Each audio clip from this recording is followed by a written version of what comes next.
군에 입대하면 주는 지원금, 입영지원금이라고 들어보셨는지요? 지난해 경기도 구리시를 시작으로 수도권과 경상북도 일부 지방자치단체로 확산되고 있습니다. 재정자립도가 낮은 지자체까지 너도나도 지원금을 주겠다고 나서면서 내년 지방선거를 염두에 둔 선심 행정이 아니냐는 지적이 나옵니다. 최혜원 기자가 취재했습니다.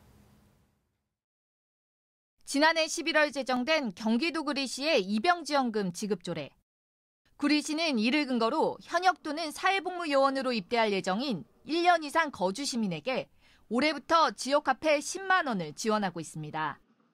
이후 경기 하남과 포천, 성남, 남양주 의정부시와 양평군도 잇따라 관련 조례를 제정했고 안산시는 이달 열리는 임시회에서 관련 안건을 다룰 예정입니다.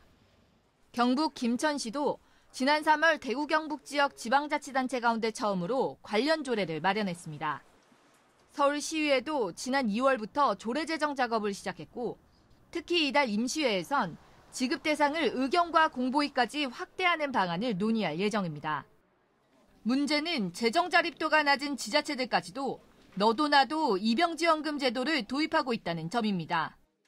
양평군과 의정부시, 포천시, 남양주시의 재정 자립도는 30%를 밑돌고 남양주시를 뺀 세 곳의 재정 자립도는 경기도 하위 10위 안에 듭니다.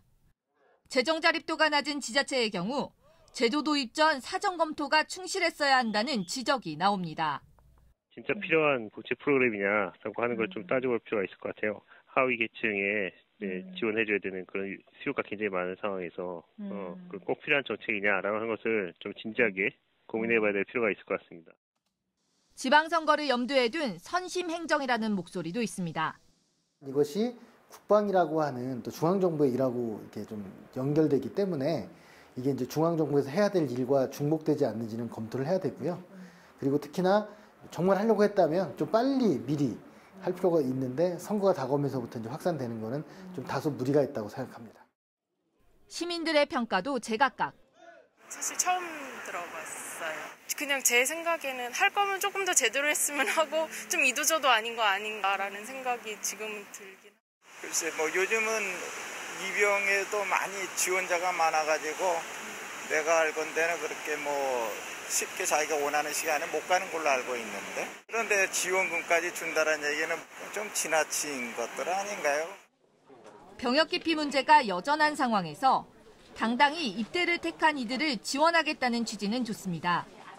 하지만 혈세가 들어가는 만큼 그 의도에 의문이 생겨서는 안 되겠습니다.